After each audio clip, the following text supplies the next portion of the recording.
اللهم بارك لهم كما باركت على إبراهيم وعلى آل إبراهيم إنك حميد مجيد. اللهم بارك لهم كما باركت على إبراهيم وعلى آل إبراهيم إنك حميد مجيد. اللهم رب هذه الدعوة والسلام القائم وآخر وسيلة وإلى وأرجوك محمودا الذي وعدته.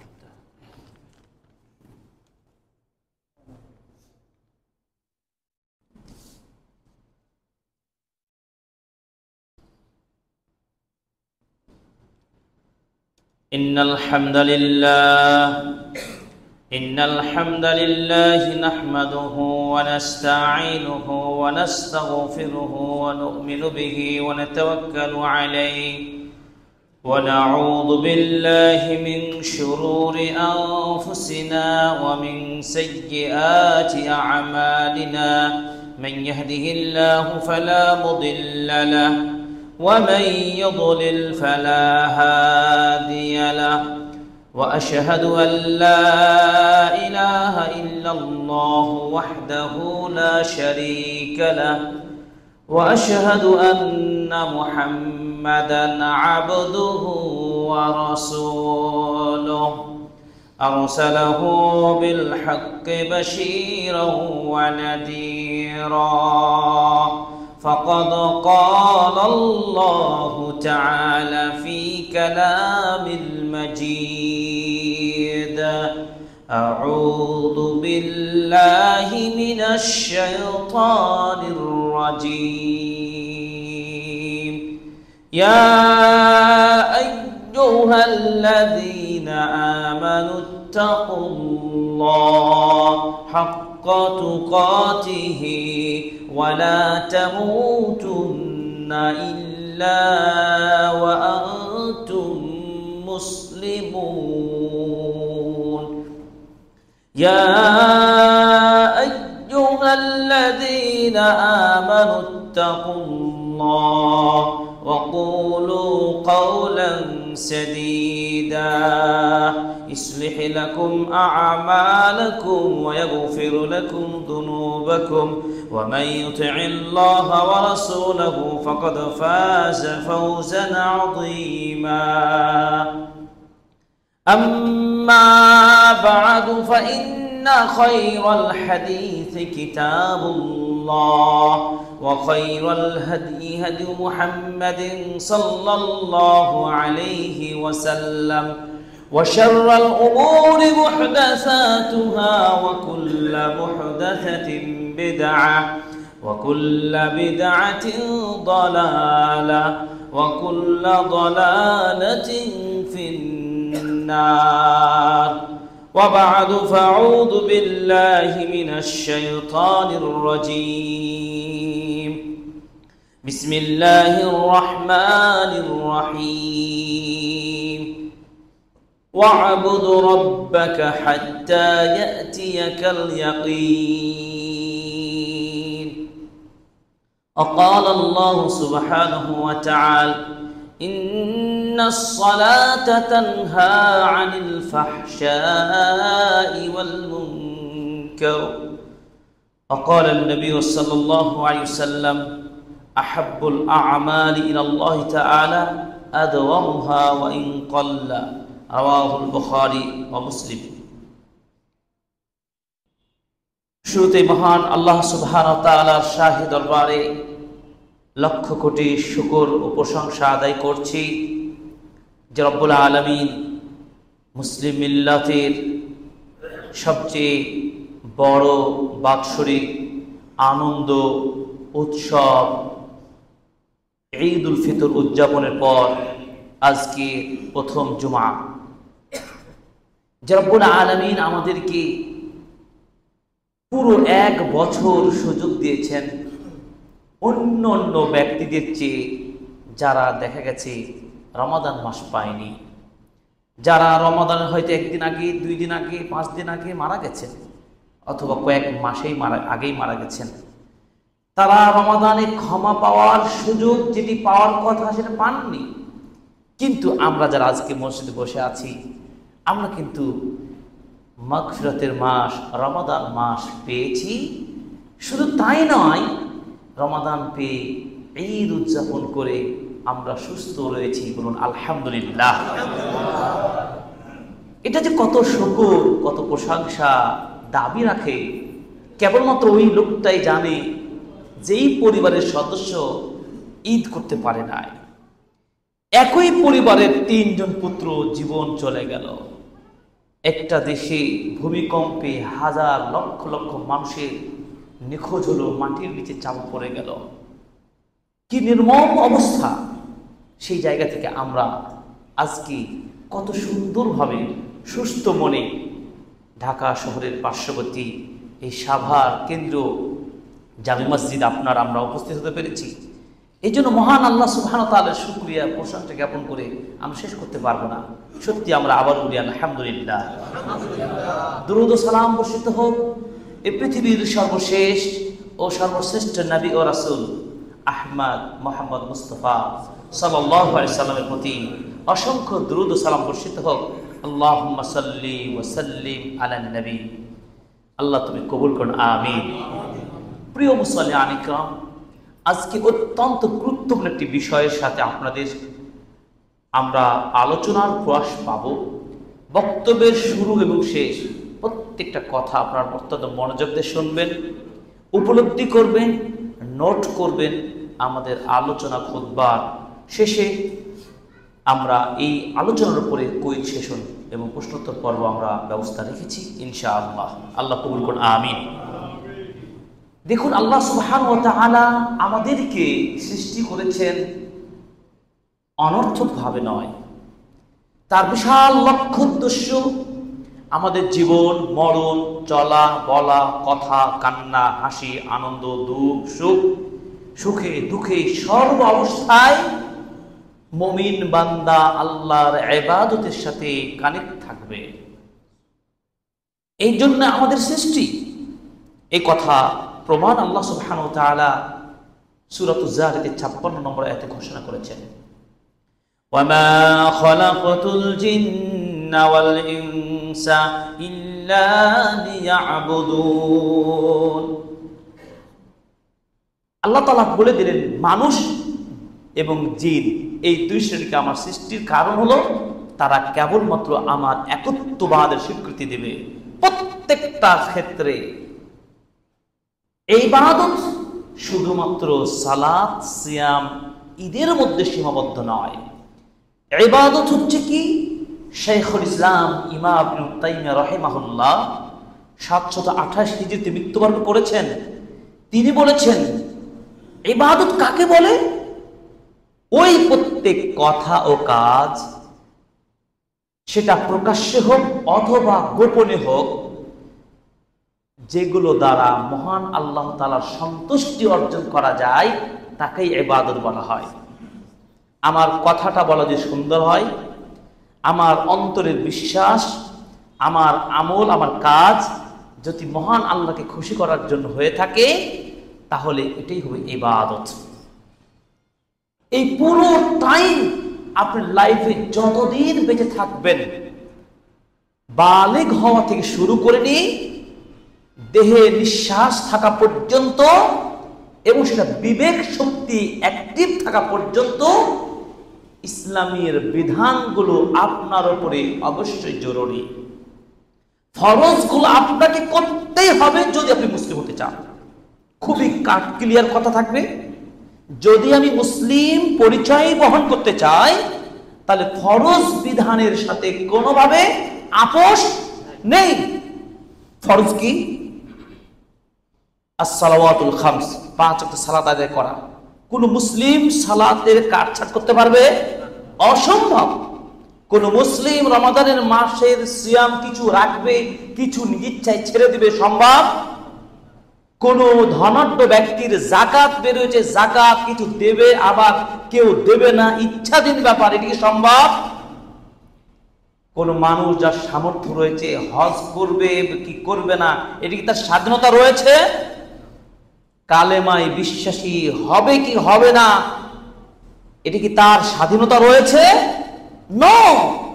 যদি আপনি আপনার সার্টিফিকেটে মুসলিম নাম ধারণ করতে চান, পরকালে নাজাতের প্রত্যাশা করেন, তাহলে অবশ্যই ফরজ বিধান এটি বাধ্যতামূলকভাবে পালন করতেই হবে।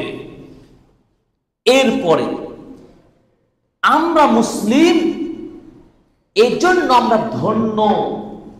আমরা শুধু নামে মুসলিম নয়, আমাদের কথা, কাজে, আচরণে, আমলে, আখলাকে, চাল চলনে, হাসনে, কাশনে, ভাষণে, বক্তব্যে, খুতবায়, সালাতে, চলনে, সব ক্ষেত্রে কি হতে হবে? ইসলামিক আদর্শ আমল অনুযায়ী আপনার ব্যক্তিত্বকে গড়ে তুলতে হবে। যেগুলো ফরজ ওগুলো তো লাগবেই, আর ফরজের পরেই কিছু আমল রয়েছে, ওই ফরজের বাইরে যত কিছু পাবেন সব এক্সট্রা, অতিরিক্ত।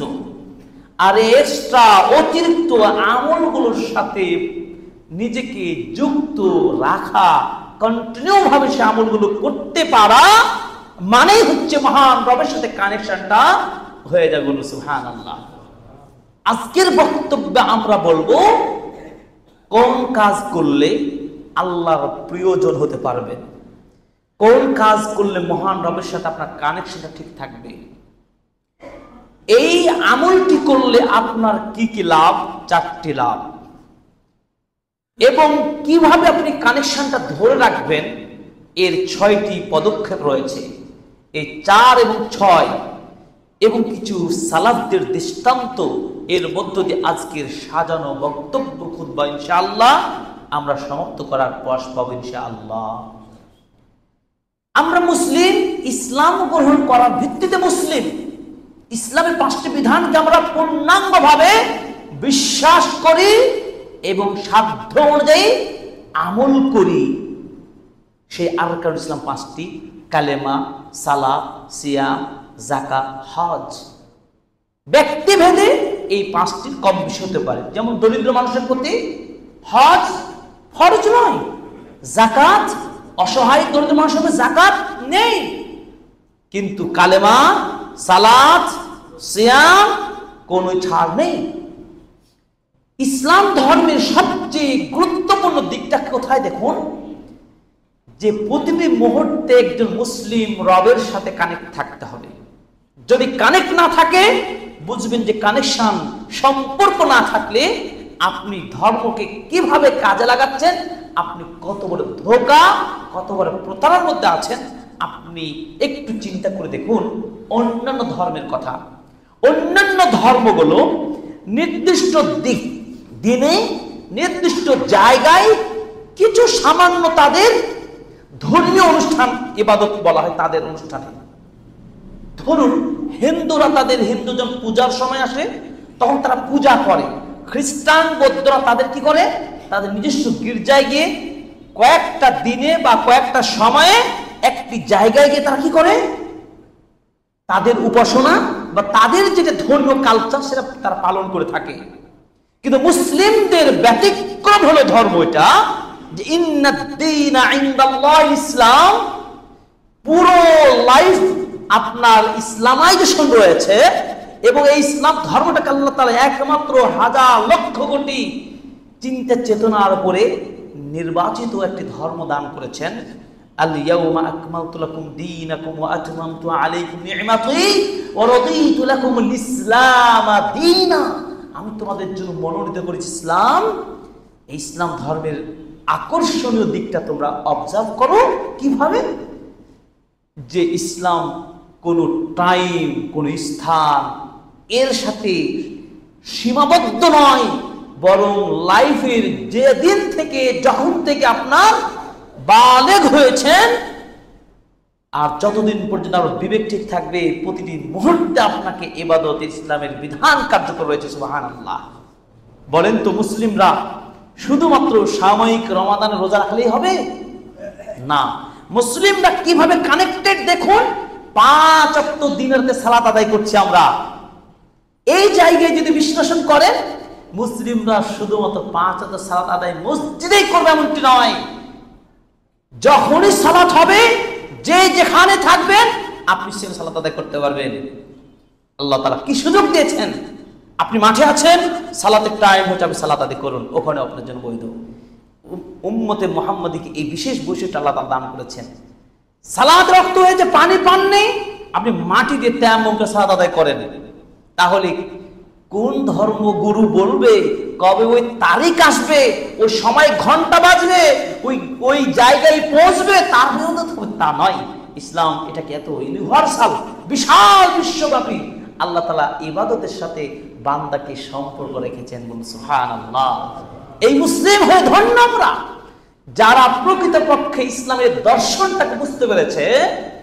অন্যান্য ধর্মের চেয়ে তারাই অন্তরে একটা আনন্দ উপলব্ধি করতে পারে, মনের প্রশান্তি লাভ করে।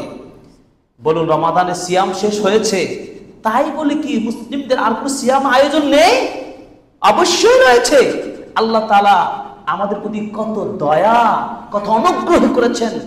রমাদান মাসে বান্দার জন্য ফতিহাত আবওয়াবুল জান্নাহ ওয়া গুল্লিকাত আবওয়াবুন নার, জান্নাতের দরজাগুলো খুলে দেন রমাদান মাসে, জাহান্নামের দরজা বন্ধ করে দেন। এবার বলেন তো, আমাদের জন্য রমাদান ছাড়া বাকি 11 মাসে কি জান্নাতের দরজা খুলে দেওয়া হয়?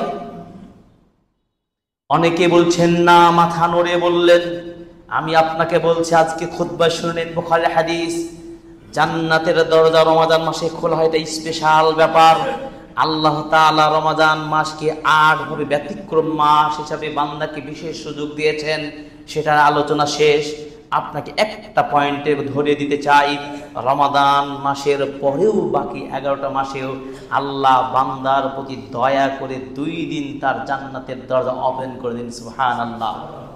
সেই 2 দিন কবে? যেই 2 দিন বান্দার সাপ্তাহিক রিপোর্ট পেশ করা হয়, সেই 2 দিন কবে? ইয়াউমুল ইসনাইন ও ইয়াউমুল খামিস, সোম এবং বৃহস্পতিবার। এই হাদিস আমরা অনেকে জানি না। আমরা মনে করি হুজুররা ওয়াজ করি রমাদান মাসের জান্নাতের দরজা খুলে দেওয়া হয়, আর রমাদানের পরেও প্রত্যেক সপ্তাহে আল্লাহ জান্নাতের দরজা খুলে দিন। সুবহানাল্লাহ। আমার মনে হয় অনেকের কাছে নতুন মনে হবে বুখারীর হাদিস। চিন্তা করতে পারেন, মানে সাপ্তাহিক আপনার আমলের গতি আল্লাহর কাছে উত্থাপন করা হয়, সেই দিন আল্লাহ জান্নাতের দরজা খুলে দেন। কেননা মহান আল্লাহ তাআলা চান আমার বান্দারা, যেহেতু আমল আমাকে উত্থাপন করা হবে, আমার বান্দা যেন এই দিনে যেন ভালো ভালো আমল করে, দিনগুলোতে আমল করে আমাকে খুশি করতে পারে। আমি তাদের প্রতি খুশি হয়ে যে আমি ঘোষণা দেব, আনা আহবাবতুহু, আমি আমার বান্দাকে ভালোবেসে ফেলেছি। সুবহানাল্লাহ। এর যে সম্মান কি নেবেন আপনি, চিন্তা করতে পারেন?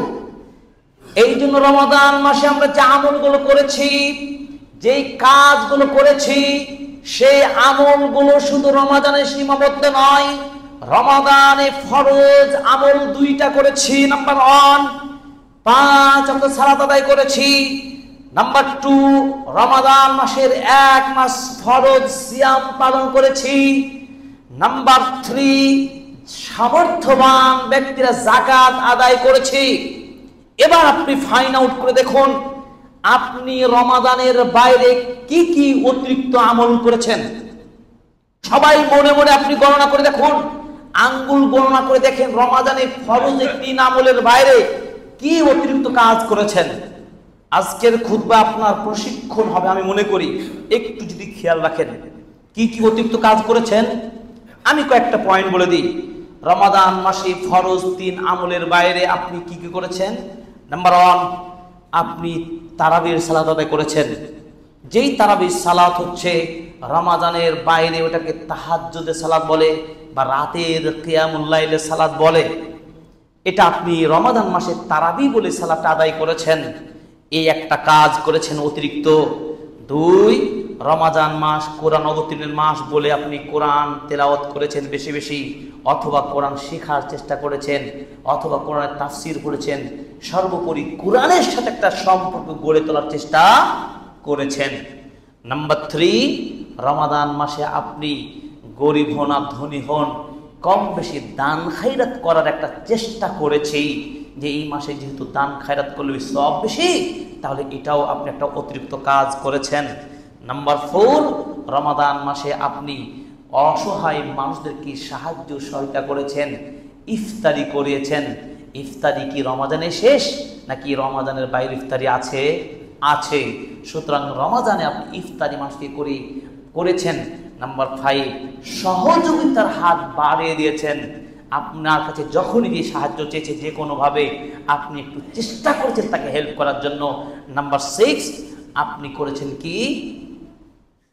নাম্বার 6 আপনি বেশি বেশি জিকির আজকার করার চেষ্টা করেছেন, দোয়া খায়ের করার চেষ্টা করেছেন।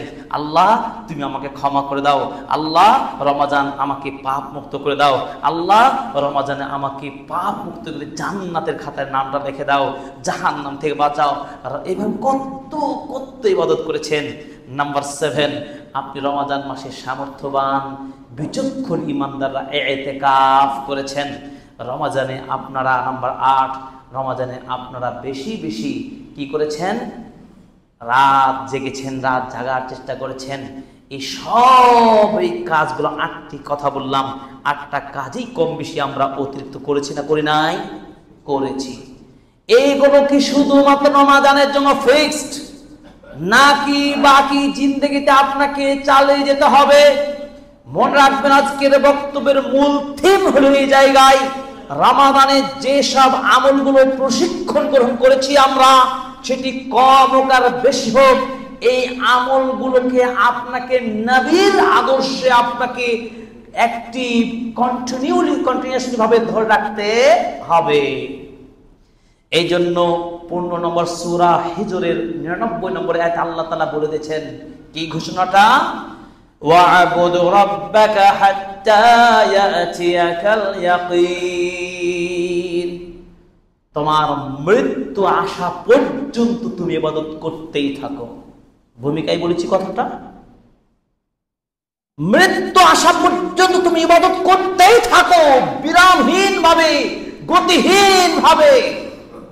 কোনো অবকাশ নেই কিছু বিশ্রাম নেবেন, যে থাক রমাজানে দীর্ঘদিন ইবাদত করলাম, একটু আনন্দ ফুর্তি করে বেড়াই, এমন কিছু সুযোগ রয়েছে? এত তাহাজ্জুদ পড়লাম, তারাবি পড়লাম, একটু আনন্দ করব না 5টা দিন? যেই মানুষটা মসজিদের প্রথম কাতারে ছিলেন, যেই মানুষটা সাদাকা করেছেন, যেই মানুষটা কোরআন খতম দিয়েছেন, সেই মানুষটার কাজ কি রমাদানের বাইরে শেষ? অসম্ভব শেষ হতে পারে না। যদি শেষ হয়ে যায়, ডিসকানেক্ট হয়ে যায়, মোরাক্কাব আপনার ইবাদত কবুল হয়েছে কিনা সন্দেহ রয়েছে। যদি আপনার রমাদানের প্রশিক্ষণ যদি রমাদানের বাইরে যদি ধরে রাখতে পারেন, অব্যাহত হয়, তাহলে আপনি নিশ্চিতভাবে আল্লাহর কাছে এই প্রত্যাশা রাখতে পারেন ইনশাআল্লাহ আপনার রমাদানের ইবাদতগুলো কবুল হয়েছে। প্রশিক্ষণ যখন গ্রহণ করবে, সেনাবাহিনী বলেন, পুলিশ বলেন, প্রশিক্ষণ গ্রহণ করার পর বাস্তব ফিল্ডে যদি প্রশিক্ষণ অনুযায়ী কাজ না করে, প্রশাসন কর্মকর্তা তাকে রাখবে লাইনে, ধাক্কা মেরে বের করে দেবে, তুমি চলে যাও। 3 মাস 6 মাস তোমার পেছনে শ্রম দিয়েছে সরকার, এরপর তুমি প্রশিক্ষণ কাজে নিজেকে প্রশিক্ষিত করতে পারোনি, অতএব তোমার মতন একজন সদস্যের প্রয়োজন নেই, চলে যাও। রাখবে তাকে, তার ওই চাকরির পেপার অ্যাক্টিভ থাকবে না, নষ্ট হয়ে যাবে। এই জন্য আপনাকে বলতে চাই, রমাদানের শিক্ষাটাকে আপনি ধরে রাখবেন বাকি 11 মাসে। কারণ একথা ভালো মনে রাখতে হবে, রমাদান আপনি আগামী রমাদানে পাবেন কিনা আমি জানি না, আমিও জানি না, আপনিও জানেন না। রমাদান এটাই হতে পারে জীবনের শেষ রমাদান। এই জন্য রমাদানের যে সব দোয়া করেছেন, যেভাবে কান্নাকাটি করেছেন, যেভাবে সাদাকা করেছেন, যেভাবে ক্ষমা চেয়েছেন, শেষ দশকগুলোর আপনি জাগরণ করেছেন, ইফতারি করেছেন, মানুষকে ভালোবেসেছেন, মিথ্যা কথা বর্জন করেছেন, গীবত করেন নাই, এত কষ্ট করে রমাদান পালন করলেন, এরপর আপনার আবার বৃথায় চলে যাবে। আমার ভয় হয়, কান্না আসে, সত্যিকার আমি আগামী বছর পাবো কিনা যাই না, অতএব এই সুযোগটাকে আমি ছাড়তে চাই না। আল্লাহ যেন আমাদেরকে সত্যিকারী জাহান্নাম থেকে মুক্ত করে দিয়ে থাকেন, রমাদানের আমলগুলো আল্লাহ কবুল করেন, আমিন। রাসূল সাল্লাল্লাহু আলাইহি সাল্লাম বলেন, সহিহ বুখারীর 6864 নম্বর হাদিস, তিনি বললেন, আহাব্বুল আমালি ইলাল্লাহ আদওয়ামুহা ওয়া ইন কাল্লা। আল্লাহর নিকট সবচেয়ে প্রিয় আমল সেটা যেটা বান্দা কন্টিনিউয়াসলি ভাবে করতেই থাকে, যদিও সেটা কম হয়। এই হাদিস নম্বর মনে রাখতে হবে, 6864 নম্বর হাদিস, সহিহ বুখারী। এই হাদিসের মূলনীতি আপনাকে উপলব্ধি করতে হবে কিভাবে? আল্লাহর কাছে সবচেয়ে প্রিয় আমল কোনটা? যে আমলটা আপনি শুরু করেছেন, যে আমলটা ইতিমধ্যেই করেছেন, সেই আমলটা আপনি কি করবেন? পরিপূর্ণ পারলেন না, কিছু অল্প হলেও করলেন, কিন্তু সেটা ধারাবাহিক রক্ষা করতে হবে। বিদ্যুতের লাইন আপনার গতি কম থাক বেশি থাক, একটা তার কেটে দিলে কি কানেকশন পাবেন? হয়তো ভোল্টেজ কম বেশি হতে পারে, কিন্তু আপনার লাইন ডিসকানেক্ট করা যাবে না, বিদ্যুৎ হারিয়ে যাবে। আপনার দেহের মাঝে ইমানি আমলের যে চেতনা, যে স্পিড তৈরি হয়েছে রমাদানে, এই স্পিড আপনার কম বেশি হতে পারে, তবে পরিপূর্ণ ডিসকানেক্ট হতে পারে না। আজকে হতাশা লাগে, আমরা এই জায়গাতেই ব্যর্থ। আমরা রমাজানে এই 8টা পয়েন্ট বললাম, এই 8টার মধ্যে কয়জন কতটুকু ধরে রাখতে পেরেছি? আমরা পারি নাই। আপনাকে সহজ মূলনীতি দিই। আপনি তাহাজ্জুদ করেছেন, তারাবি করেছেন খুব আনন্দের সাথে, আপনি এই তারাবির সালাতকে কিয়ামুল লাইল তাহাজ্জুদের সালাতে রূপান্তর করে দেন। আপনি 2 রাকাত পারেন, 4 রাকাত পারেন, পড়তেই থাকেন। সম্পর্ক ঠিক থাকবে কি থাকবে না? 1, 2 রমাদানে কোরআন পড়েছেন, আপনি রমাদানের বাইরেও আপনি সকাল সন্ধ্যা একটু করে কোরআন পড়তে থাকুন, কোরআনের সাথে সম্পর্ক থাকবে কি থাকবে না?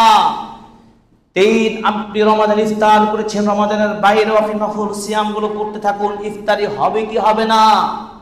আপনি রমাদানে মানুষকে দান খায়রাত করেছেন, রমাদানের বাইরেও কিছু সামান্য দান খায়রাত করতে থাকেন, চেষ্টা করতে থাকেন, সম্পর্ক থাকবে কি থাকবে না? রমাদান ঈদে আপনি আত্মীয় স্বজনের সাথে সম্পর্ক ঠিক রেখেছেন, ঈদের গিফট লেনদেন করেছেন, আর বাকি 11 মাস সম্পর্ক থাকবে না, এমন হতে পারে না। নবীজি সাল্লাল্লাহু আলাইহি সাল্লাম বলেছেন, 4টি আমল করলে জান্নাত সলেড চলে যাবে। ভালো করে রাখেন, 4টা কাজ যদি আপনি করতে পারেন, সলিড জান্নাত চলে যাবেন। রাসূল সাল্লাল্লাহু আলাইহি ওয়াসাল্লাম বললেন, 1, আফশুস সালাম, তোমরা পরস্পর সালাম দিবে। এই ইসলামিক কালচারটা ধরে রাখতে হবে তোমাদেরকে। চেনো অথবা অচেনা, পরিচিত অপরিচিত, যাকেই দেখবে, ছোট হোক বড় হোক, সকলকে সালাম দিবেন। এই সালাম দিলে পয়সা লাগে না, আল্লাহ শুধু নেকি। আসসালামু আলাইকুম বলবেন 10 নেকি, আসসালামু আলাইকুম ওয়া রাহমাতুল্লাহ বলবেন আরো 10 নেকি, আসসালামু আলাইকুম ওয়া রাহমাতুল্লাহি ওয়া বারাকাতুহু বলবেন আরো 10 নেকি। নবীর সাহাবী এভাবে বলতে গিয়ে বললেন, সেই লোকটা 30টা নেকি পেয়ে গেল। বলুন সুবহানাল্লাহ। পরিপূর্ণ সালাম দেওয়ার চেষ্টা করবেন। আসসালামু আলাইকুম ওয়া রাহমাতুল্লাহি ওয়া বারাকাতুহু, আপনি 30 নেকি পেয়ে যাবেন, আপনার গুনাহগুলো মিটে যাবে। 1 নম্বর, মানুষকে সালাম দিবেন, এখানে ভাব নেবেন না আমি বড়, আমাকে ছোটকে সালাম দিতে হবে। নো, আমার নবী ছোটগুলোকে আগেই সালাম দিতেন, নবীর আদর্শ এটা। এই জন্য আগে সালাম দেওয়ার জন্য সাহাবী নবীগণ তারা প্রতিযোগিতা করতেন। আমি প্রতিযোগিতা করবো, আসসালামু আলাইকুম ওয়া রাহমাতুল্লাহি ওয়া বারাকাতুহু। 2 নম্বর আমল কি? আপনি মানুষকে খাদ্য খাওয়াবেন। ও আতিমুত তাআম, মানুষকে খাদ্য খাওয়াবেন সামর্থ্য অনুযায়ী। একজন গেস্ট এসে তাকে ডেকে খাবার খাওয়াবেন, আপনার বাড়ির সামনে এসে তাকে খাওয়াবেন, প্রতিবেশী দোকানদারকে খাওয়াবেন, যাকে যতটুকু যেভাবে পারেন আপনি অতিথি পরায়ণ হবেন, এটা চেষ্টা করবেন। আপনি এটা করে জান্নাত অর্জন করতে পারবেন। 3 নম্বর কি? ওয়াসিলুল আরহাম, আত্মীয়তার সম্পর্ককে কানেকশনটা ঠিক রাখতে হবে। ঈদে শুধু গিফট দিয়ে আপনি শেষ, বাকি 11 মাসের খোঁজ নাই, এই কাজ করলে হবে না।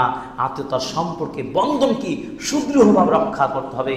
নাম্বার 4, আপনি ওয়াসাল্লু ওয়ান নাসু বিন্নিয়াম, মানুষ যখন ঘুমায় তখন তুমি নামাজ পড়তে থাকো। সুবহানাল্লাহ।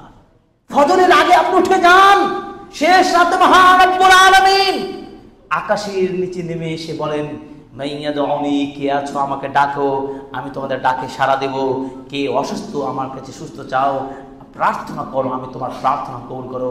এর চেয়ে আর দামি কি হতে পারে? সুবহানাল্লাহ। তাহলে বলছিলাম কি, আপনি জান্নাত পেতে চান, আল্লাহর ওই জান্নাত পাওয়ার জন্য রমাদানের পরে ওই আমলগুলো ধরে রাখতে থাকুন। রাসূল সাল্লাল্লাহু আলাইহি সাল্লামের নীতি দেখুন। আমরা সবাই বলি রাসূলের প্রেমে পাগল, রাসূলের প্রেমে পাগল। রাসূলের প্রেমে শুধু শুধু নামে পাগল হলে হবে না, রাসূল সাল্লাল্লাহু আলাইহি ওয়াসাল্লাম আমলের পাগল হতে হবে আমাদেরকে। রাসূল সাল্লাল্লাহু আলাইহি ওয়াসাল্লামের আদর্শ দেখুন, সহিহ মুসলিম 746 নম্বর হাদিস, আয়েশা রাদিয়াল্লাহু তাআলা বলেন, ইদা আমিলা আমালান আসবাতাহু।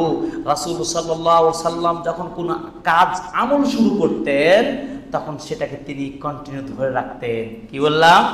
ধরে রাখতেন। রাসূল সাল্লাল্লাহু আলাইহি ওয়াসাল্লাম যখন কোনো সালাত শুরু করতেন ওইটা তিনি সুন্নাত মনে করে নিতেন, ওই কাজটা আর ছাড়তেন না। তিনি ভালো কাজ যদি করতেন ওটাকে করেই যেতেন, আর ছেড়ে দিতেন না।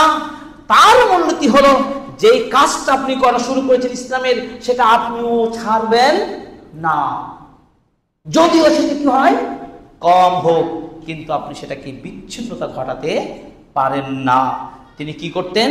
ওয়াকানা ইদা নাম মিনাল লাইল আও মারদা সাল্লা মিনান নাহারি ইতনাতাই আশাত রাকাতান। রাসূল সাল্লাল্লাহু আলাইহি সাল্লাম যদি রাতে কখনো ঘুমিয়ে যেতেন, তিনি জাগ্রত হতে পারেন নাই, অথবা তিনি অসুস্থ তাহাজ্জুদের সালাত আদায় করতে পারেন নাই, রাসূল সাল্লাল্লাহু আলাইহি সাল্লাম দিনে তিনি 12 রাকাত নফল সালাত আদায় করে নিতেন, ওই রাতের তাহাজ্জুদের হকটা আদায় করে নিতেন। সুবহানাল্লাহ। তাদের সম্পর্ক তবুও তিনি ছেড়ে দেননি, ভুলে গেছেন বা জাগ্রত হতে পারেন নাই, তবু রাতের হক তিনি দিনে আদায় করেছেন। অসুস্থ রাতে পারেন নাই, তিনি দিনে ফজর থেকে এই জোহরের মাঝে তিনি আদায় করেছেন। এই আদর্শ নবীর থেকে নেবেন না, কার থেকে নেবেন আপনি? সুতরাং একজন মুসলিমকে খুব ভালোভাবে খেয়াল করতে হবে, আমার নবী কন্টিনিউয়াসলি ভাবে আমল করার প্রতি কত উৎসাহ দিয়েছেন, কত উদ্দীপনা জাগ্রত করেছেন। আমাদেরকে সেভাবে চেষ্টা করতে হবে। নফল ইবাদত কাজা আদায় হয় না, তবুও নবীজি সাল্লাল্লাহু আলাইহি সাল্লাম কাজা আদায় করার মতোই কাজটা করে নিতেন। রাতে নফল নামাজ ছুটে গেছে, কিন্তু সেটা আপনি দিনে আদায় করে নিয়েছেন।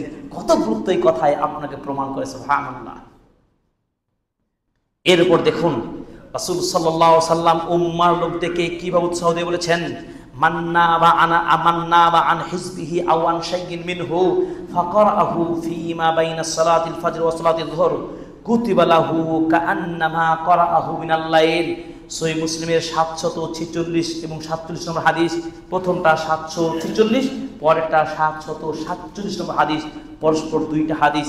এই হাদিসের আলোকে নবীজি বলছেন, কোন মানুষ যদি রাতে কিছু আমল ছুটে যায় অথবা কিছু সালাত ছিল সেটা পড়তে পারেনি, এমন যদি হয়ে যায়, তাহলে সেই লোকটা যদি ফজর থেকে জোহরের মাঝে আদায় করে নাই, কুতিবা লাহু কাআন্নামা করাআহু মিনাল লাইল, সেজন্য রাতেই ইবাদত করেছেন এর মতো পুরো সবটা তার আমলনামে লিখে দেওয়া হয়। সুবহানাল্লাহ। কত সুযোগ! কেন আপনি ছাড়বেন? ফজর নামাজ আমাদের পড়তে হবে না? ফরজ নেই, কোনো ছাড় নাই বলেছি। তো ফজরের সালাতে যেহেতু উঠবই আমি, তাহলে আধা ঘন্টা আগে আর 20 মিনিট আগে বা 1 ঘন্টা আগে উঠতে কি আমার খুব কষ্ট হবে? আমার জান্নাত পেতে হবে, জান্নাত পাওয়ার জন্য আমাকে কষ্ট করতেই হবে। আপনাকে মনে রাখতে হবে, জান্নাতকে কষ্ট দিয়ে সাজানো হয়েছে। আরাম আয়েশ আনন্দ উপভোগ করে জান্নাত পাওয়া যাবে না। নবীজি অসুস্থ হয়ে গেছেন, তার উপর তিনি সেই সালাত ছাড়েন নাই। নবীজি ভুলে গেছেন, তবু সেটা পরে আদায় করে নিয়েছেন। তিনি কখনো পূর্বের আমলকে ছাড়ে নাই। এই জন্য জান্নাত পেতে হলে, সফল হতে হলে আপনাকে দুইটা মূলনীতি মনে রাখতে হবে, যে ফরজ ইবাদত আমি করবই করব, দুই নফল যেগুলো আমি করি সেগুলো আমি যা শুরু করেছি তা আমি ছাড়বো না, যতই কম হোক আমি ধারাবাহিক রক্ষা করে চলবো। দুইটা কথা, এক ফরজ, দুই নফল। নফল আমি যা শিখেছি, যতটুকু জেনেছি আমি অল্প হলেও করে যাব, এটা নবীর আদর্শ। এবার আসুন, ধারাবাহিকভাবে নফল ইবাদত করার 4টি উপকার রয়েছে। ধারাবাহিক যদি আপনি এভাবে নফল ইবাদত করতে থাকেন, কয়টা লাভ? 4টা লাভ। নাম্বার 1, আপনি ফরজের সাথে নফল ইবাদত, যেগুলো উদাহরণ দিয়ে বললাম রমাজানের, এই নফল কাজগুলো যদি ধরে ধরে রাখতে পারেন আপনি, তাহলে 1 নম্বর উপকার হবে কি? আল্লাহর মহাব্বত অর্জন করতে পারবেন। সুবহানাল্লাহ। মহাব্বত মানে ভালোবাসা, মহাব্বত মানে আল্লাহর সন্তুষ্টি অর্জন করতে পারবেন। সুবহানাল্লাহ।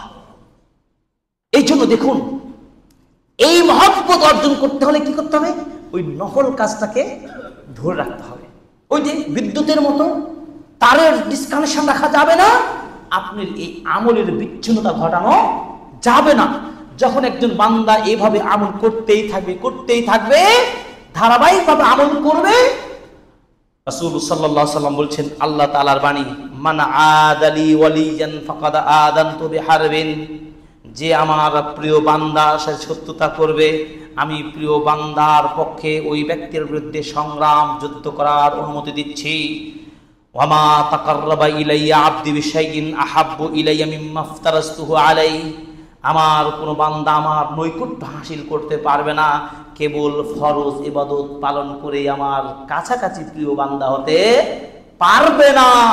মনে রাখতে হবে, ওয়ামা জালা আবদি ইয়াতাকাররাবু ইলাইয়া বিন-নওয়াফিল, আমার বান্দারা যদি ধারাবাহিকভাবে একেবারে নিরবিচ্ছিন্নভাবে যদি নফল ইবাদতগুলো রক্ষা করতে পারে, এভাবে যদি আমল করতে থাকে, আল্লাহ রাব্বুল আলামিন বলেন হাত্তা আহবাবতুহু, আমি এক পর্যায়ে আমার এই বান্দারে আমল দেখে আমি খুশি হয়ে তাকে ভালোবেসে ফেলি। বলো সুবহানাল্লাহ, আল্লাহু আকবার।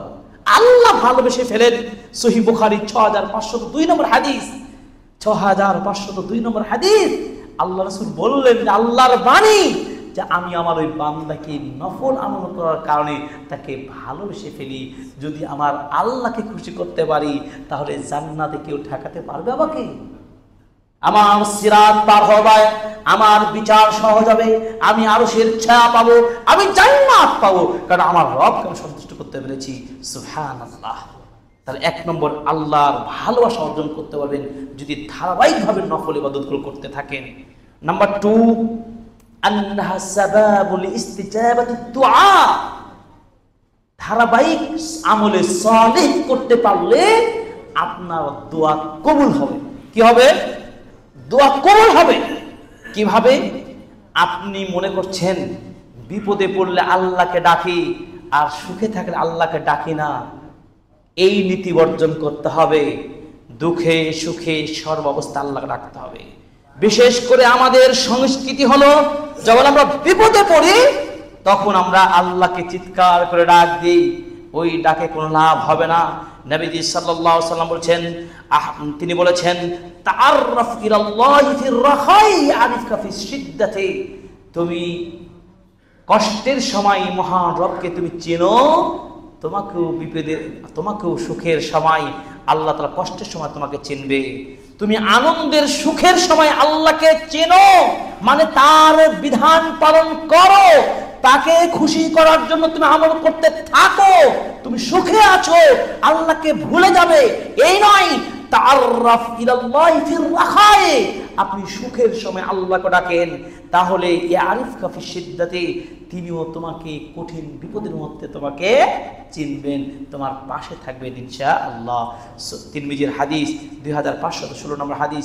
এইভাবে রাসূল সাল্লাল্লাহু বলছেন, তিরমিজি হাদিস 3382 নম্বর হাদিস, মান সাররাহু আন ইয়াস্তাজিবাল্লাহ, কেউ যদি আল্লাহর দোয়া কবুল হোক এটাকে পেয়ে খুশি হতে চায়, যে আমার দোয়া কবুল করুন আল্লাহ তাআলা, তাহলে খুশি হব না? এটা যদি কেউ চায় যে আমি দোয়া করলে আল্লাহ আমার প্রতি এই দোয়া কবুল করবেন, তিনি আমার ডাকে সাড়া দেবেন, এবং এটা শুনে যদি কেউ খুশি হতে চায়, তাহলে নবীজি বলছেন তার উচিত হলো সেজন্য বিপদে মুহূর্তে কঠিন সময়ে আল্লাহর নিকট বেশি বেশি দোয়া করতে থাকে। সুখে আপনি ডাকবেন না, হাত পা ছেড়ে দিয়ে আনন্দ করবেন, আর বিপদে যখন পড়বেন সাদকা করবেন, মাদ্রাসায় ছুটে যাবেন, হুজুরের কাছে দৌড়ে আসবেন না। আপনি সুখে আছেন, শুকর আদায় করুন। ফাযকুরুনি আযকুরুকুম ওয়াশকুরুলি, আল্লাহ পাক বলেন তোমরা আমাকে স্মরণ করো, আমি তোমাদেরকে স্মরণ করব। আমার কৃতজ্ঞতা জ্ঞাপন করো, আমি তোমাদের নিয়ামত আরো বাড়িয়ে দেব। পৃথিবীতে কে আছে আমরা সুখের পরে সুখ চাই না, আনন্দের পর আনন্দ চাই না? আল্লাহ তাআলা সেটাও তিনি প্রতিশ্রুতি দিয়েছেন, লা ইন শাকারতুম লা আযীদান্নাকুম, তোমরা যদি আমার শুকর আদায় করো আমি আল্লাহ অবশ্যই তোমাদের আরো সুখ বাড়িয়ে দেব। সুবহানাল্লাহ, চিন্তা করতে পারো। তাহলে সব আমলগুলো ধারাবাহিকভাবে যদি রক্ষা করে করতে পারেন তাহলে আপনার দোয়া আল্লাহ কি করবেন? কবুল করবেন। এইটা সব আমল করার উপকারিতা 2। 3 নম্বর হলো কি? আপনি রক্ষা পেয়ে যাবেন সব ধরনের পাপ ও অন্যায়মূলক কাজ থেকে। আপনি যখন ফরজ ইবাদতগুলো করছেন সাথে নফল ইবাদতের সাথে আপনি নিজেকে যুক্ত রেখেছেন, তখন আপনি এত সেফ আছেন, এত সুরক্ষিত আছেন, আপনাকে কোনো দিক থেকে অ্যাটাক করার মতন কোনো পাপ, কোনো অন্যায় আপনাকে গ্রাস করতে পারবে না। ধরুন কিভাবে? আপনি যখন জোরে সালাত আদায় করছেন, এর মাঝে আসর আসবে, আপনি চিন্তা করছেন এই মুহূর্তে আমি কোনো পাপ করবো, অন্যায় করব বা কোনো খারাপ কাজ করব, আমি তো সালাত আদায় করতে যাব। আসর থেকে মাগরিব, মাগরিব থেকে এশা, আবার এশা থেকে ফজর, রাতে কিছু পাপ করব, কেউ দেখতে পাবে না গোপনে, তাই নাকি? লং সময়। কিন্তু আপনি তো বলছেন না, আমাকে তো রাতে আবার কোরআন তেলাওয়াত করে ঘুমাতে হয়, আমি রাতে আবার তাহাজ্জুদ পড়তে হবে, না আমি এই পাপ করতে পারি না। যখন আপনি আল্লাহকে স্মরণ করবেন, আপনি রাস্তায় আছেন, অফিসে আছেন, যেখানে আছেন, গাড়িতে আছেন, আপনি আল্লাহর জিকির আজকার করতেই আছেন, আপনাকে কখনো কেউ বা আপনি বা আপনাকে কখনো কোনোভাবে আপনি পাপ কাজ করতে পারেন? আপনি ভাবছেন আল্লাহকে, সম্পর্ক করছেন আল্লাহর সাথে, আপনি কি অন্যায় করতে পারেন? তার মানে আপনি যদি আমলে সালেহের সাথে কানেক্ট থাকেন, আপনি রক্ষা পেয়ে যাবেন কি থেকে? পাপ থেকে, অন্যায় থেকে, অশ্লীলতা থেকে, বেহায়াপনা থেকে। কেন? রমাদান মাসে সিয়াম রাখার ফলে আপনাকে কেউ ধাক্কা দিয়েছে না আপনি কাউকে ধাক্কা দিয়েছেন? রমাদান থেকে শিক্ষা দিয়েছে আমাকে, মিথ্যা কথা বলবো না, গীবত করবো না, চুরি চামারি করবো না, অন্যায় করবো না, ধোঁকাবাজি করবো না। এইগুলো কি রমাদান শিখি নাই? আপনি কখনো আপনার দ্বারা রমাদানের পরেও সেটা ঘটবে না, কারণ ইবাদত আপনাকে এভাবে প্রোটেকশন দিয়ে থাকে। এর জন্য আল্লাহ তাআলা বলেছেন সূরা আনকাবুতের 45 নম্বর আয়াতে তিনি বলছেন, ইন্নাস সালাতা তানহা আনিল ফাহশাই ওয়াল মুনকার, নিশ্চয় সালাত মানুষকে পাপ অন্যায় কাজ থেকে বিরত রাখে। কিভাবে রাখে? সালাত যদি আদায় করি তাহলে একজন সালাত ব্যক্তি, একজন নামাজ আদায়কারী মুসাল্লি কখনো কাউকে মিথ্যা কথা বলতে পারে না, কারো ধোঁকাবাজি করতে পারে না, কাউকে মিথ্যা কথা বলতে পারে না, নিজের স্বার্থের জন্য লোভ করতে পারে না, পারবে না। কারণ সে কি কার সাথে সম্পর্ক করেছেন? আল্লাহর সাথে। আল্লাহু আকবার। একজন সাহাবীর কথা উল্লেখ করা হলো, লাম্মা জা রাজুল ইলা নবী সাল্লাল্লাহু আলাইহি সাল্লাম, একজন ব্যক্তি রাসূল সাল্লাল্লাহু আলাইহি সাল্লাম নিকটে এসে বলে, ইয়া রাসূলুল্লাহ, ইন্না ফুলানান ইউসাল্লি বিল লাইল ফাইদা আসবাহ সারাকা। আল্লাহর নবী, যৌনক এমন ব্যক্তি আছে যে রাতে তাহাজ্জুদ পড়ুয়া ব্যক্তি, রাতে তাহাজ্জুদ পড়ে, দিন যখন সকাল হয় আবার চুরির কাজ শুরু করে, চুরি করে। তাহলে আপনি যে বললেন যে কোরআনের আয়াত দিয়ে বললেন যে ইবাদতের সাথে সম্পর্ক থাকলে পাপ করে না, তো এই ব্যক্তি তো ইবাদত করে আবার এর দ্বারা পাপের কাজও তো হয়। চুরি করা ভালো কাজ? নিঃসন্দেহে ভালো কাজ নয়, চুরি কাজ অন্যায় কাজ। নবীজি সাল্লাল্লাহু আলাইহি সাল্লামের ভাষা শুনেন, ইন্নাহু সায়ানহাহু মা তাকুল, এই তুমি যা বলো এটা বলে লাভ নাই, অচিরেই আল্লাহ তাআলা তাকে ওই পাপ থেকে বিরত রাখার তৌফিক দান করেন। সুবহানাল্লাহ। এক সময় দেখবে সে আর চুরি করবে না, অভ্যাস করতে সময় লাগবে, আল্লাহ সাহায্যে চলে আসবে ইনশাআল্লাহ। একজন পাপিষ্ঠ মানুষ আছে, মদ্যপানকারী আছেন, একজন গীবতকারী আছেন, আপনি অন্যায়কারী আছেন, সুদখোর আছেন, ঘুষখোর আছেন, অপবাদকারী আছেন, অন্যায়কারী আছেন, হত্যাকারী আছেন, নারী কেলেঙ্কারী সহ যত পাপ কাজ বিভিন্ন ভাবে আমি আপনি যেভাবে করি না কেন, আপনি শুধু ইসলামিক আইডিওলজির মধ্যে চলে আসুন, আপনি দেখবেন আপনি ফ্রেশ হয়ে গেছেন ইনশাআল্লাহ। এটাই ইসলাম, এটা ইসলামের আলো, এটা ইসলামের ছায়া, আপনাকে ফ্রেশ করে দিবে, পরিচ্ছন্ন করে দিবে পাপ থেকে। সেটাই আল্লাহর বাণী, ইন্নাস সালাতা তানহা আনিল ফাহশাই ওয়াল মুনকার, পাপ ধুয়ে মুছে ছারকার হয়ে যাবে। আল্লাহুম্মা বাঈদ বাইনি ওয়া বাইনা খাতায়ায়া, হে আল্লাহ তুমি আমার থেকে পাপকে দূর করে দাও, যতদূর সূর্য আমার থেকে দূরত্ব রয়েছে চিন্তা করতে পারেন, আল্লাহ আপনার দোয়া কবুল করে নেবেন, কারণ আপনি এসেছেন আল্লাহর পথে। 4 নম্বর কি? সৎ আমলের সাথে কানেক্ট থাকলে 4 নম্বর উপকার কি? যদি কোনো প্রতিবন্ধকতা সৃষ্টি হয় আপনার নফল ইবাদত করতে গিয়ে, তবু ওই প্রতিবন্ধকতার শিকার হওয়ার ফলে আপনি ওই নফল ইবাদতের সওয়াব আপনি পরিপূর্ণ পাবেন। সুবহানাল্লাহ। কেন? আপনার নিয়তটা যে কি রয়েছে, যে আমি তাহাজ্জুদ পড়া মানুষ, আজকে অসুস্থ হয়ে গেছি, বিছানা থেকে উঠতেই পারছি না, আল্লাহ আপনাকে এই তাহাজ্জুদের সওয়াবটা পরিপূর্ণ দান করে। সুবহানাল্লাহ। আপনি সফরে যাচ্ছেন, দিনই কাজ করছেন, বা বিশেষ প্রয়োজনে যাচ্ছেন, সুযোগ মিলে নাই, বিমানে আছেন অথবা গাড়িতে আছেন, বা এমন পরিবেশ আছেন আপনি তাহাজ্জুদটা পড়ার সুযোগ পেলেন না, আপনি তবু ওই পরিপূর্ণ আপনি ইবাদতের সওয়াবটা পেয়ে যাবেন। সুবহানাল্লাহ। এই হচ্ছে আমলের সাহাদের উপর কানেক্ট থাকার প্রতিফল। কিভাবে দেখুন, রাসূলুল্লাহ সাল্লাল্লাহু আলাইহি ওয়াসাল্লাম বলেছেন, ইদা মারিদাল আবদু আও সাফারা কুতিবা লাহু মিথলু মা কানা ইয়ামাল মুকিমান সহিহান। সহিহ বুখারী 2996 নম্বর হাদিস।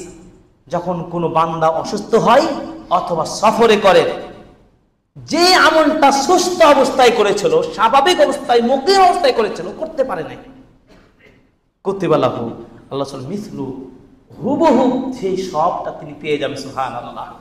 কত বড় সুযোগ! শুধু আমাদের একটু উদ্দীপনা লাগবে, আগ্রহ অনুপ্রেরণা জাগাতে হবে আমাদের অন্তরের মধ্যে, এবং মনে রাখতে হবে, একটা অ্যালার্মিং আপনাকে সেট আপ দিতে হবে যে আপনার আমলের এই সম্পর্কটা যে কোনো মুহূর্তে, ইনকাতা আমালু বানি আদম, বানি আদমের আমল যে কোনো মুহূর্তে স্টপ হয়ে যাবে। মানে কি? যে কোনো মুহূর্তে মৃত্যু হবে। আপনাকে এই একটা মেসেজ আপনাকে বারবার ঘন্টা বাজাতে হবে। মৃত্যুকে যে স্মরণ করতে পারেন, 4টা লাভ। 1, আপনি আমলের গতি বেড়ে যাবে আপনার। নো, আমাকে অলসভাবে থাকার সুযোগ নেই, আমার মৃত্যু হলে আমাকে অলসভাবে মৃত্যু হবে, আমি পাপী হয়ে মারা যাবো। নো, আমি মৃত্যুকে ভয় করি। মরণকে স্মরণ করেন। মরণকে স্মরণ করে 1 নম্বর কি যাবে বললাম? আমলের গতি বেড়ে যাবে। 2 নম্বর, অলসতা দূর হয়ে যাবে। 3 নম্বর, তাড়াতাড়ি তওবা করার চেষ্টা করবেন। আল্লাহ আস্তাগফিরুল্লাহ ওয়া আতুবু ইলাইহি, আল্লাহ আস্তাগফিরুল্লাহ ওয়া আতুবু ইলাইহি, আল্লাহ তুমি ক্ষমা করো, তওবা করছি। এটা আপনার বারবার বেরোবে, কারণ আপনি বললেই তো আপনাকে অবস্থা, আপনার হিসাব শুরু হয়ে যাবে। 4 নম্বর কি? আপনার যা পাবেন তাতেই সন্তুষ্ট হবেন। হাজার কারি কারি টাকা ইনকামের ধান্দায় আপনি লিপ্ত হবেন না, আমল ভুলে যাবেন না। আপনি যা ইনকাম করেছেন, যা পেয়েছেন তার সন্তুষ্ট হবেন। তাহলে মরণকে স্মরণ করে কয়টা লাভ বললাম? 1, আপনাকে আবার বলি, আপনার আমলের গতি বেড়ে যাবে। 2, অলসতা দূর যাবে। 3, আপনার কি হবে? তওবা করার সুযোগ পাবেন। নাম্বার 4, আপনি যা ইনকাম করেছেন সেটা পেয়ে সন্তুষ্ট থাকবেন, হতাশা দূর হয়ে যাবে ইনশাআল্লাহ। প্রিয় হাজিরিন, এবার আসুন, কি আমরা পথ অবলম্বন করলে, কোন ধরনের পলিসি অবলম্বন করলে এই সৎ আমলগুলো ধরে রাখতে পারবো? আপনি আলোচনা শুনলেন যে আমলের সালের উপরে টিকে থাকলে 4টা লাভ করলাম। এবার আপনার প্রশ্ন হতে পারে, আমলের সালে সৎ আমলের উপরে আমি টিকে থাকতে চাই, তাহলে সেই মেথডগুলো বলুন, সেই পরামর্শগুলো বলুন। কোন সেই পরামর্শ? 6টা পরামর্শ। নাম্বার 1, আমলের সালের উপর টিকে যদি থাকতে চান, খুব মনোযোগ দিয়ে শুনেন। 1 নম্বর কি করতে হবে? আপডেট করতে হবে, সফটওয়্যার আপডেট। সফটওয়্যার আপডেট কি? আপনার তওবার আপডেট করতে হবে। তওবা এমন একটা সফটওয়্যার, এটা দুনিয়াবি কোনো সফটওয়্যার নয়। এই সফটওয়্যার আপনার অন্তরের মধ্যে সেটআপ দিতে হবে। আমাকে বারবার তাসদীদুত তওবা। নাম্বার কি? তওবাকে আপনাকে নবায়ন করতে হবে। একবার তওবা, রমজান তওবা করেছি, শেষ, আবার রমজান পাবো, রাত জেগে তওবা করে বিরিয়ানি খেয়ে আবার ক্ষমা পেয়ে যাবো না? ও তার কয়দিন পর তো 2 মাস পর হজে আছে, এবার টাকা জমা দিয়েছি, আরাফার মাঠে দোয়া করে ক্ষমা পেয়ে যাবো। অসম্ভব। আপনি আরাফার মাঠে পৌঁছতে পারবেন এর কোনো গ্যারান্টি আপনি তোমার 14 পুরুষ দিতে পারবে না। এই ধান্দাটাই আমাদের সমাজে বেশি। 2 মাস কোটি কোটি টাকা ইনকাম করে নেবো, যে ভাবে বাড়ি তে ভাবে বাড়ি, আরাফার মাঠে গিয়ে কাবার চাদর হয়ে ক্ষমা পেয়ে যাবো। নাউজুবিল্লাহ। অসম্ভব। এই ধান্দা বাদ দেন। যুবক ভাইদেরকে বলবো, বিশেষ করে মুরব্বীদেরকে বলবো, সাবধান হতে হবে। আপনি বাড়ি ফিরে যেতে পারবেন এর কোনো নিশ্চয়তা নাই। এই মেলা, এই অ্যালার্ম আপনার দিতে হবে। তাহলে কি করতে হবে বললাম? সৎ আমলের উপরে রান রাখার জন্য কি করতে হবে? তাসদিদুত তাওবা, তাওবাকে বারবার আপডেট করবেন এবং ইস্তেগফারের সাথে সব সময় লেগে থাকবেন। কিসের সাথে বললাম? ইস্তেগফার মানে ক্ষমা চাওয়ার মধ্যে থাকবেন। এটা যদি করতে থাকেন আল্লাহর বারাকা আপনি পাবেন। সুস্থতা বলেন, বৃষ্টি বলেন, ধন বলেন, সম্পদ বলেন, যশ বলেন, খ্যাতি বলেন, আল্লাহর একমাত্র দেওয়ার মালিক একমাত্র আল্লাহ। আল্লাহ আপনাকে ঢেলে দিবেন, এমনকি আত্মীয় শক্তি, মনোবল, নাশা আল্লাহ বাড়িয়ে দিবেন। সুবহানাল্লাহ। আল্লাহ পাক বলছেন, ওয়া কওমি ইস্তাগফিরু রাব্বাকুম ثم توبوا إليه يرسل السماء عليكم مدرارا ويزدكم قوة إلى قوتكم ولا تتولوا مجرمين। সূরা হুদের 52 নম্বর আয়াত। ইয়া কওম ওয়া ইয়া কওমি, হে আমার কওমের লোকেরা। হুদ নবী তার কওমের লোকদেরকে বলছেন, এই আমার কওমের লোকেরা শোনো, ইস্তাগফিরু রাব্বাকুম, তোমাদের রবের কাছে ক্ষমা চাও। সুম্মা তুবু ইলাইহি, এবং তার কাছে তোমরা তওবা করো, ফিরে যাও। তাহলে কি হবে? ইরসিলুস সামা আলাইকুম মিদরারা, তিনি আকাশ থেকে পানি বর্ষণ করবেন। আকাশ থেকে পানি মানে জানেন, 6 মাস যদি বৃষ্টি না হয় অবস্থা কি হবে? সব অর্থ সম্পদ, জীবিকা, ধন, অর্থের, ব্যবসা বাণিজ্যের, রাষ্ট্রের সবকিছুর মূল হচ্ছে পানি। এই জন্য আমরা কথাই বলি না, পানির অবনাম জীবন। দেহে পানি না থাকলে মারা যাবেন আপনি, খাবার পানি না পেলে মারা যাবেন। আসমানি পানি না পেলে কোথায় খাল বিল পানির জলাশয় হবে? নদী সাগর শুকিয়ে যাবে। তাই আল্লাহ তাআলা সূরা মুলকের শেষ আয়াত করবেন, কোন মহান সত্তা যদি তিনি নিচের ভূগর্ভের পানিটাকে আটকে দেন, কে এমন শক্তি রাখে? কোন রাষ্ট্রপ্রধান, কোন শক্তিশালী ক্ষমতাবান ব্যক্তি রয়েছে ওই ভূগর্ভ থেকে পানি উত্তোলন করে আপনাকে দিতে পারে? বুঝতে পারেন নাই? মহান, ওইটার নাম হচ্ছে মহান সত্তা। আল্লাহর কথা বলছি, যিনি এইভাবে পানি আপনাকে দিয়ে নিয়ামত দিতে পারেন। আল্লাহকে ক্ষমা চান।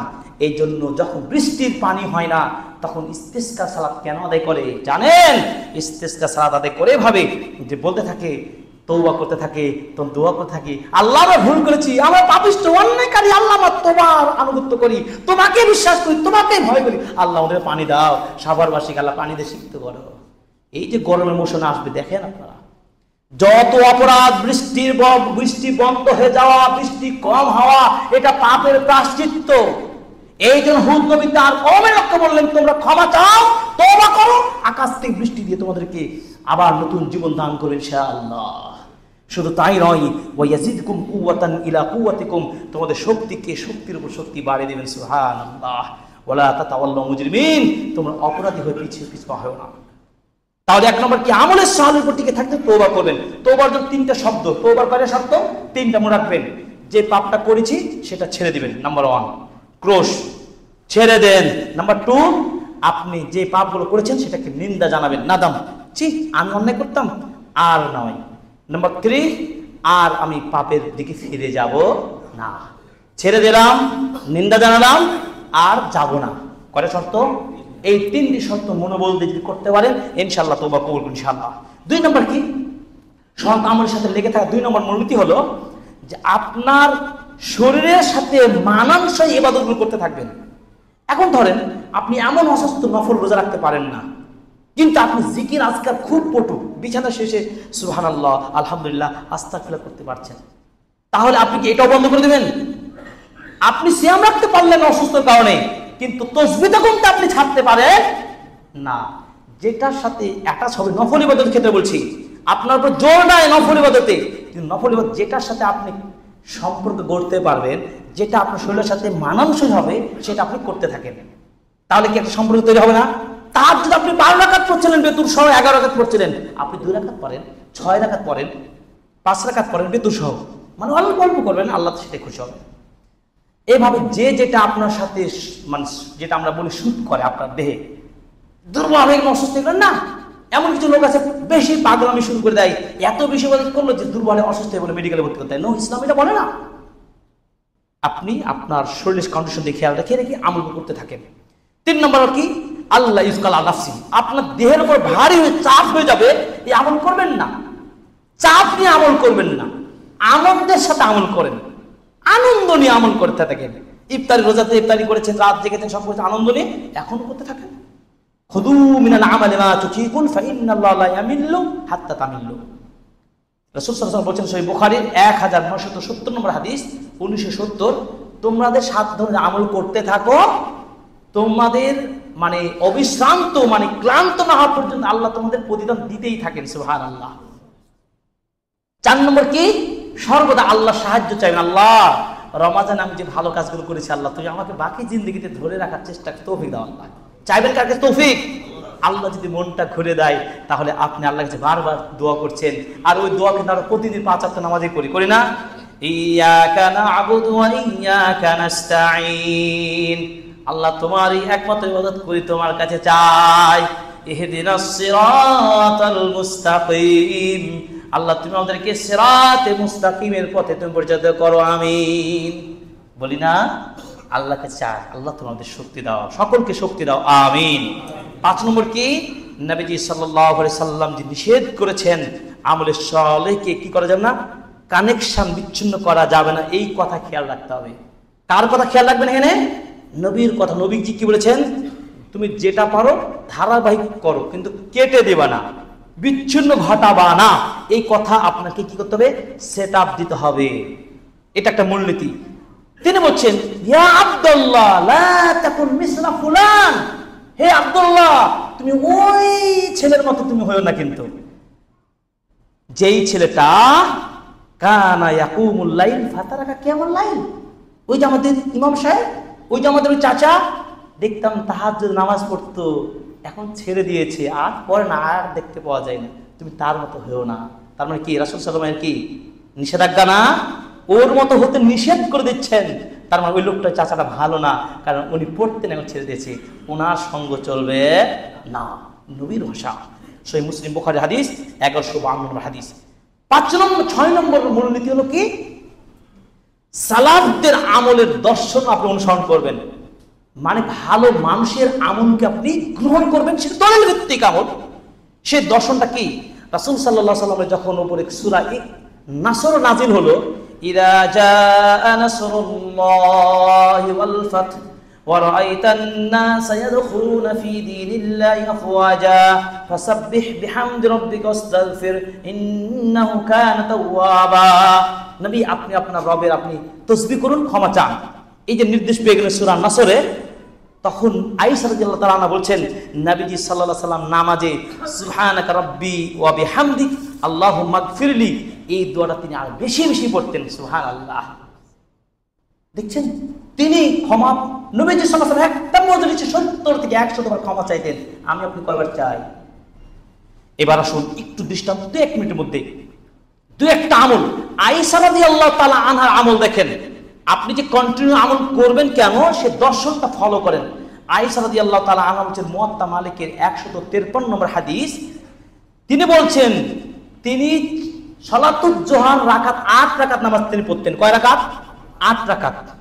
তিনি এই আমলটা ছাড়তেন না। তার মুখের ভাষা হলো লা লাউ নুশিরালি আবাওয়াই মা তারাকতুহা, আমার বাবা মাকে নতুন করে তুমি জীবন দান করলেও যে খুশি হয়ে মনে করছে আমি এই নামাজ ছেড়ে দেবো, তা নয়। আমার বাবা মাকে তুমি জিন্দা করে যদি আমার সামনে দাও, তবু এই 8 টাকার নাম আমি আয়েশা ছাড়বো না। সুবহানাল্লাহ। বুঝতে পেরেছেন? আর আপনার যে বেটার চাকরির সংবাদ শোনেন, আর জন্য খেয়াল নাই, শুকর আদায় না করে আপনি দৌড় দিলেন, বৃষ্টি আনতে দৌড়ালেন, শুকরটা আদায় করেন আগে, ইশারায় যথেষ্ট। বেলাল রাদিয়াল্লাহু তাআলা আনহুর কথা শুনে নেন। বেলাল রাদিয়াল্লাহু তাআলা আনহু রাসূল সাল্লাল্লাহু আলাইহি ওয়াসাল্লাম জান্নাতে দেখছেন, তার আগে আগে জান্নাতীদের জুতার আওয়াজ পাচ্ছেন।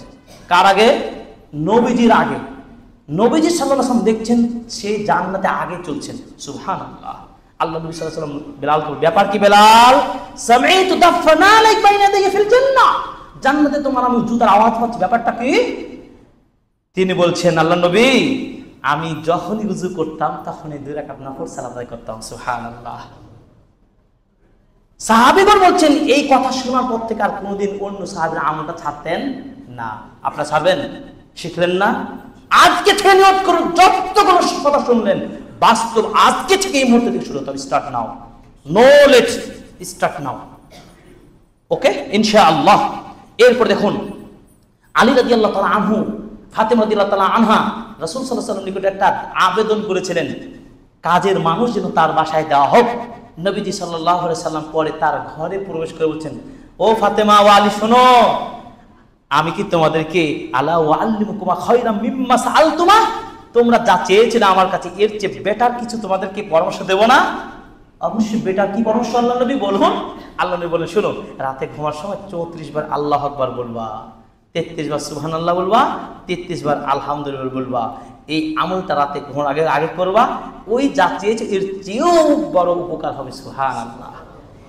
এই আমল শোনার পরে মা তারাকতুহু মুনদু সামি'তু মিনান নবী সাল্লাল্লাহু আলাইহি ওয়াসাল্লাম, নবী সাল্লাল্লাহু আলাইহি ওয়াসাল্লাম মুখ থেকে আমলটা শোনার পরে আলী রাদিয়াল্লাহু বলছেন কোনদিন ছাড়েনি। সুবহানাল্লাহ।